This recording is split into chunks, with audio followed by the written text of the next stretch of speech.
sei se você já pesquisou aí o que é luto, mas luto é o conjunto de reações que nós temos quando a gente precisa lidar com a perda de um ente querido. Às vezes é uma dor tão grande, tão grande, tão grande. A nossa produção preparou um VT sobre o luto, a gente vai acompanhar e daqui a pouquinho a gente vai falar mais. A gente vai entrar nesse assunto, a fim de que você possa entender e até mesmo entrar em contato com as suas dores, tá bom? Acompanha aqui. O luto significa um sentimento profundo de tristeza e pesar pela morte de alguém ou pelos diversos processos que envolvem sentimento de perda em diferentes contextos. Sempre que passamos por um episódio de perda, seja de um ente querido, um emprego ou um distanciamento, podemos experimentar as sensações causadas pelo luto.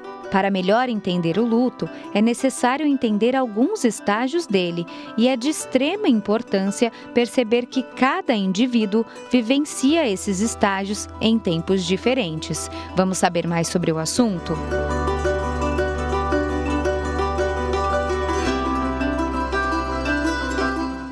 Vamos. Talvez hoje você já tenha vivido um pouquinho esse seu luto, já tenha ido até o cemitério, já tenha feito uma visita, já tenha deixado flores, né? Mas vamos lá, vamos entender esses estágios. Para conversar com a gente sobre esse assunto e falar sobre o papel da fé nesse momento, a gente recebe o padre e escritor Jean Medeiros. Seja bem-vindo, padre, sua bênção. Deus abençoe, Cláudia. Amém, obrigada. Obrigado pelo convite. Eu é que estou feliz de você estar aqui.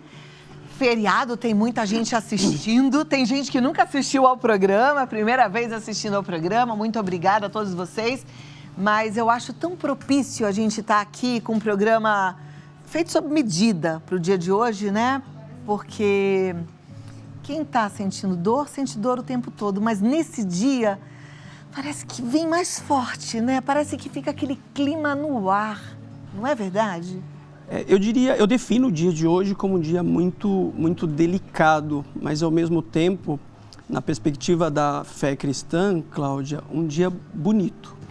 Um dia delicado porque vai reavivar as nossas dores, as nossas perdas, a nossa saudade, mas um dia bonito porque é uma data em especial que nós vamos homenagear aqueles que ainda nos são caros. A igreja, ela dedica o dia de hoje para prestar essa homenagem aos fiéis defuntos, pessoas que foram e continuam sendo caras na nossa vida. E pensando na perspectiva da ressurreição, pensando na perspectiva do encontro com Deus, a gente pode descansar, né? Esse é o centro da nossa fé, né? Nós entendemos que do céu viemos, ao céu voltaremos. É o ápice da fé cristã, da fé católica. Nós também precisamos entender, né? Nós estamos tentando evoluir nesse sentido, de que essa vida ela não é fim último, ela é passagem para algo maior e melhor, que como você bem colocou, nós chamamos de vida eterna, de ressurreição. E isso, de certa maneira, conforta o nosso coração. A gente está nessa vida e sofre coisas nessa vida com uma finalidade específica, padre? Eu acredito que sim. Nós estamos como peregrinos, passando por esta vida, entre as muitas obrigatoriedades, entre as muitas funções, né, buscando evoluir enquanto criatura. E aí eu queria dar destaque entre as nossas muitas obrigatoriedades. Nós estamos aqui aprendendo a amar e aprendendo a ser amado. E aí no dia que a gente cumpre isso, que é um dom de Deus, esse aprendizado, e aí eu entendo que não tem o porquê mais continuarmos aqui. Nós realizamos o maior de todos os dons, o amor. Olha que lindo. Eu vou trazer um pouquinho para termos práticos e para a gente falar um pouquinho sobre a nossa fé, sobre como a Igreja Católica enxerga coisas relacionadas ao luto, tá?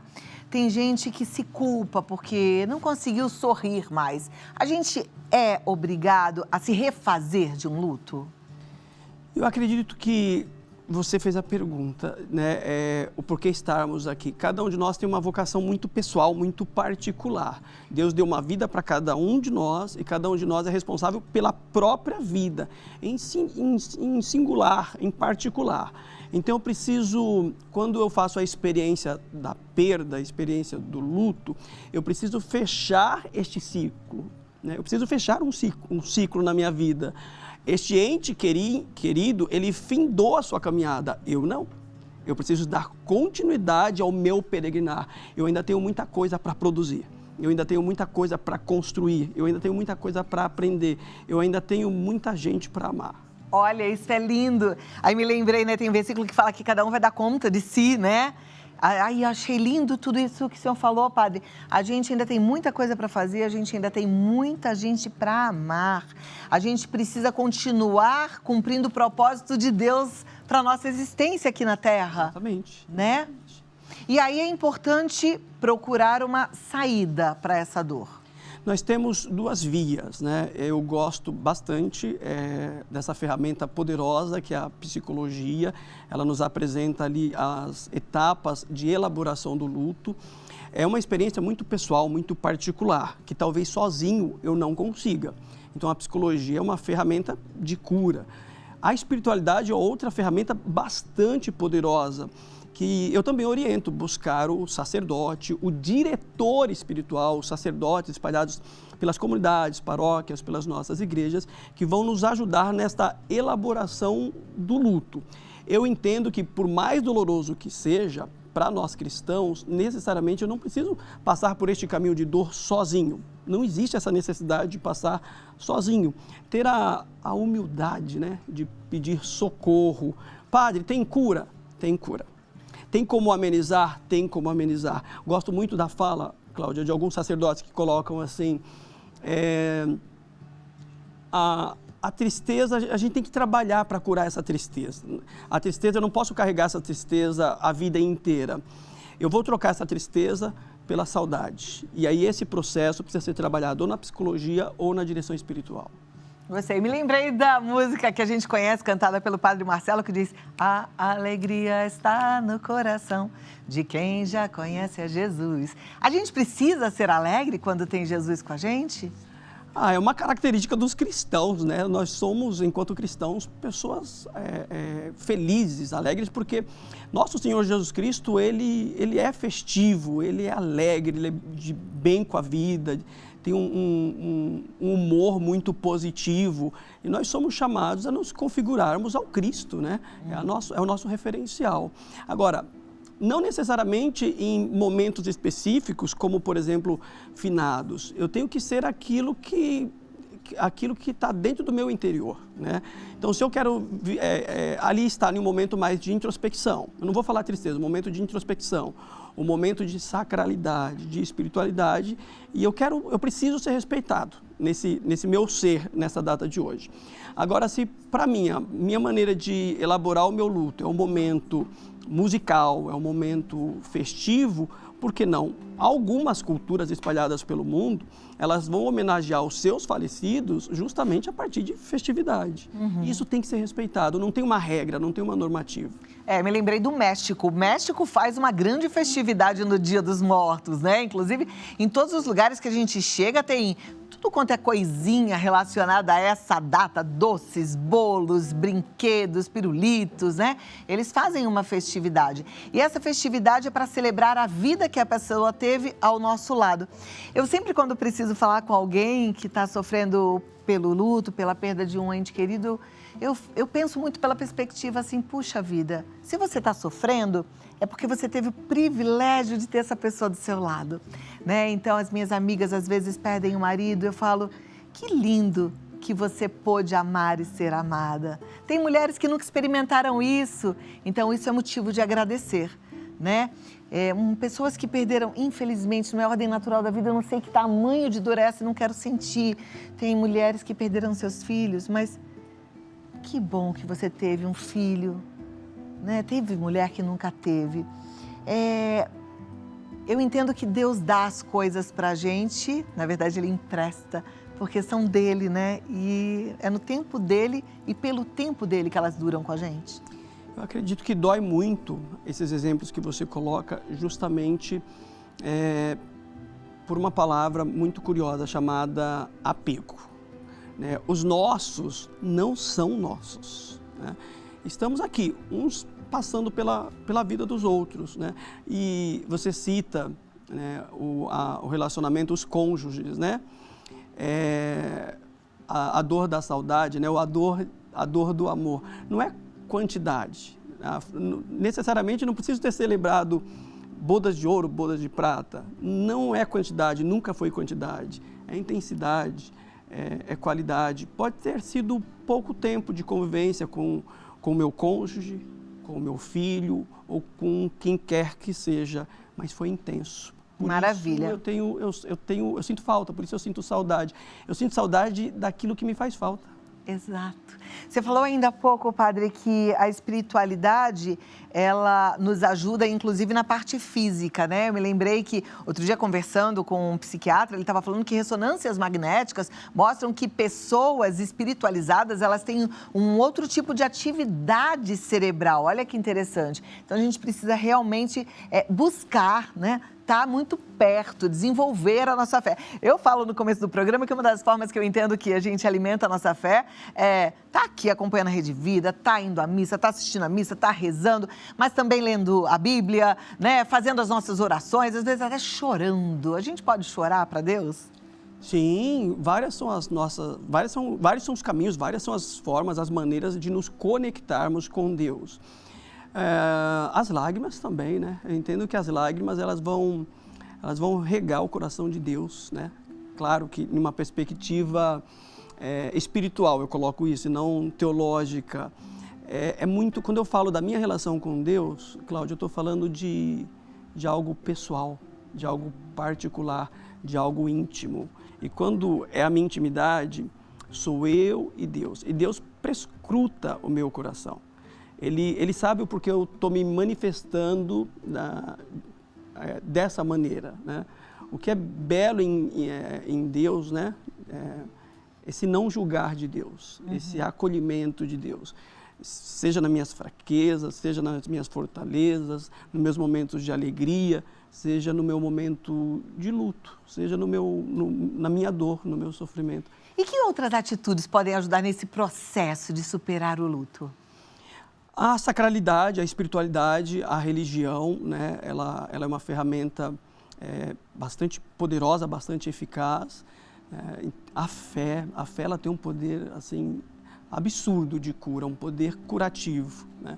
A psicologia, como eu citei, que eu gosto muito, buscar os profissionais da psicologia, a atividade física. Olha, gente, até o padre, eu digo, não sou eu só que falo pra você, tem que fazer atividade física. Atividade física é igual escovar dente, igual tomar banho, não tem negociação para atividade física. Ajuda até no processo de luto, meus amores, não tem jeito, né? É colocar a vida em movimento, né? É colocar a sua vida em movimento. Um dos perigos do luto, e acho importante dizer isso, Cláudia, quando não se tem orientação, quando não se tem direção, quando não se tem esse esclarecimento que o seu programa proporciona,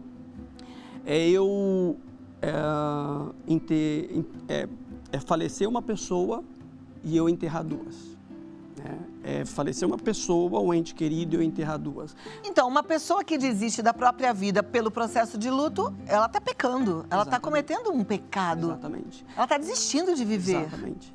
Isso é triste, né? Exatamente. E é tão sério você falar isso, porque beira um egoísmo, porque de repente eu tenho outras pessoas atrás de mim que precisam ser amadas também, e eu esqueci e abandonei essas pessoas. Ou eu corro o risco de ter esquecido ou abandonado a pessoa mais importante da minha vida, que sou eu mesmo. Por isso que vem o esporte, colocar a vida em movimento. É vida na vida, é movimentar a vida, é fechar esse ciclo. Foi incrível estar com essa pessoa, mas esse ciclo foi fechado e agora eu vou abrir um novo ciclo. É um outro mover, é um outro movimento. Primeiro, eu e Deus, depois eu comigo mesmo. E aí começa o processo curativo do luto. É fácil? Nunca, está longe de ser forte. Mas é possível. É possível e é necessário.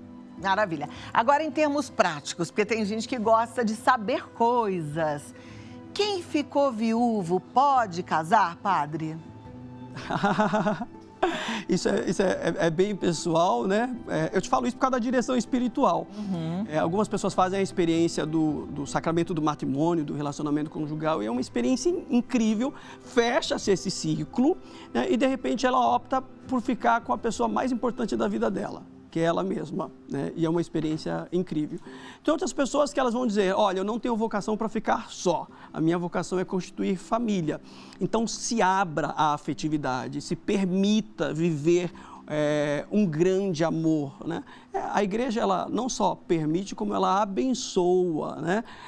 Novos relacionamentos que possam surgir. Então, uma pessoa viúva, ela pode casar de novo na igreja? Pode.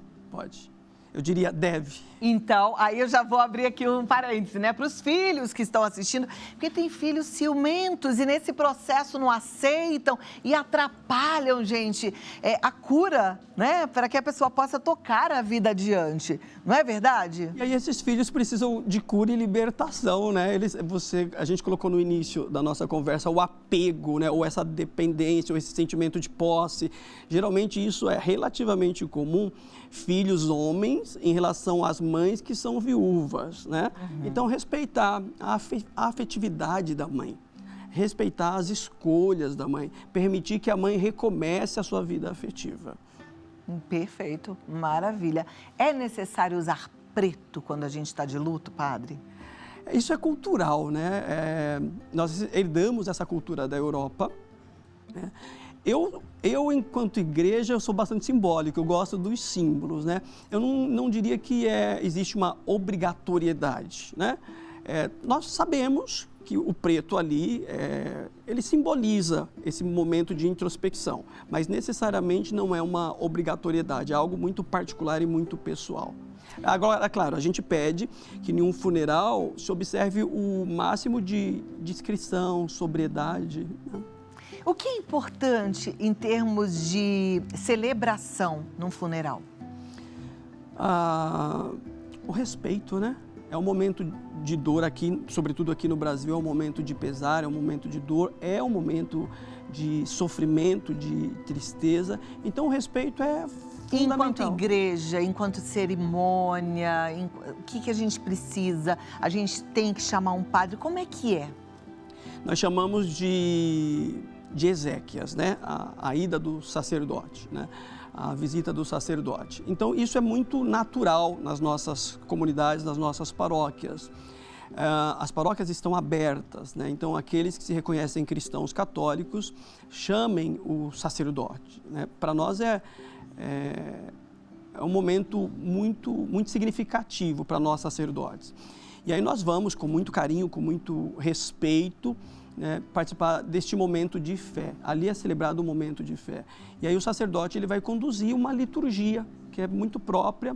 Ela é uma liturgia um pouco mais curta, mais sóbria, mas muito própria para aquele momento. E o centro dessa liturgia, né, e é bem curioso dizer isso, ali nós não vamos celebrar a morte, não existe celebração da morte.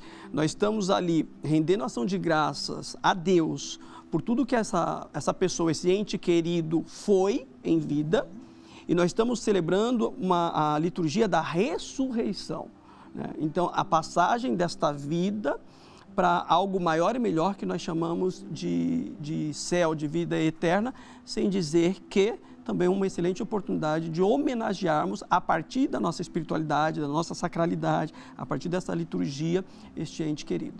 Eu perguntei tudo isso porque tem gente assistindo de todos os credos, tem gente que nunca assistiu a Rede Vida, que de repente colocou aqui. Então, para entender um pouquinho mais sobre as nossas tradições, quero te agradecer, obrigada por ter vindo, ter atendido ao nosso chamado. Olha, se você quiser mais informações, quiser trocar ideias com o padre, ele está no Instagram, padre_Jean. Pode entrar lá, acompanhe o padre, porque eu tenho certeza que você vai estar muito bem acompanhado. Padre_Jean. Padre, muito obrigada. Olha, se eu fosse o senhor, eu ficava aí, porque daqui a pouco eu vou falar com uma neurocientista e ela vai explicar como esse processo de luto mal elaborado pode afetar a nossa saúde, criando inclusive doenças psicossomáticas. Isso é bem importante. Eu achei assim, muito feliz, né? Trazer a igreja para falar da fé e da espiritualidade como ferramenta de cura no processo do luto e trazer a neurocientista também, porque aí fica a fé e a razão, né? E aí a gente dá uma excelente catequese para o nosso povo. Perfeito.